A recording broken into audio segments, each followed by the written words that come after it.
Welcome to another video in which we are going to write Python program to iterate through two lists in parallel. So guys, we can iterate through two lists in parallel in two ways. So as you can see, the first way is by using the zip function over here, which is available from Python 3+ version, and the second way is by using the itertools module that we are going to see, which is available from Python 2+ versions over here. So let us check both these ways in the VS Code. So the very first thing that we will be doing is we will be defining two lists over here. So let's say first list is list 1, and then simply we have four numbers over here, 1, 2, 3 and then 4.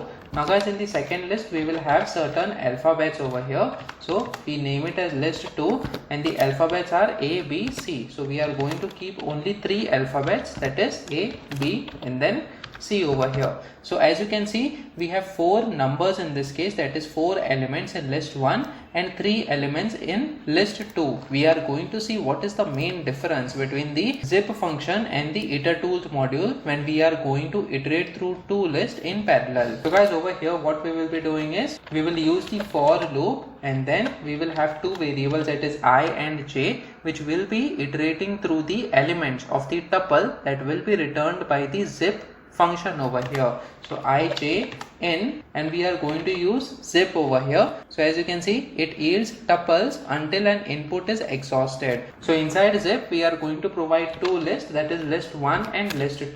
So as you can see, we have provided both the parameters, that is list 1 and list 2, and simply what we will be doing is we will print the I and j values over here. So we will say I comma j in this case. So let me just save this file now and try running this code.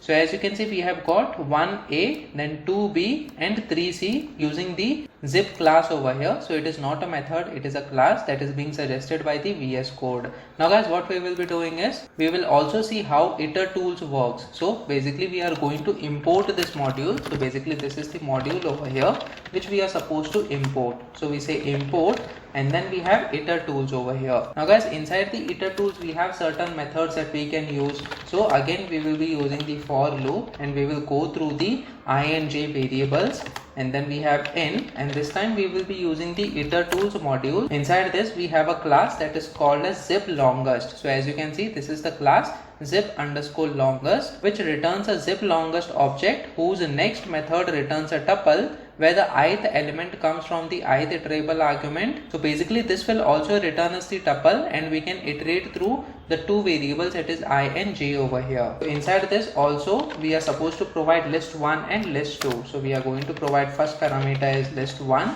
and second parameter is list 2 over here, and again we will be printing the I and j values. So I'll simply copy this and paste this over here. The only difference that we will be making over here is we will be providing the hyphen in this case between the two values over here of the two lists, so that we can identify that these values are coming from the itertools, whereas these values without the hyphen is coming from zip class over here. So let me just save this file now and try running this code once again. So as you can see, I'll just expand this terminal. So basically we are getting 1a, 2b and 3c once again, which is coming from the zip class over here, and then we are also getting 1a, then we have 2b and then we have 3c, and also we have got the fourth element and it says none over here on the right. So guys, the main difference over here is the zip class will help us in order to iterate through the list that is having the less number of elements. So over here we have only 3 elements in the list 2, and that is why we have got only 3 combinations over here while we are iterating both the lists.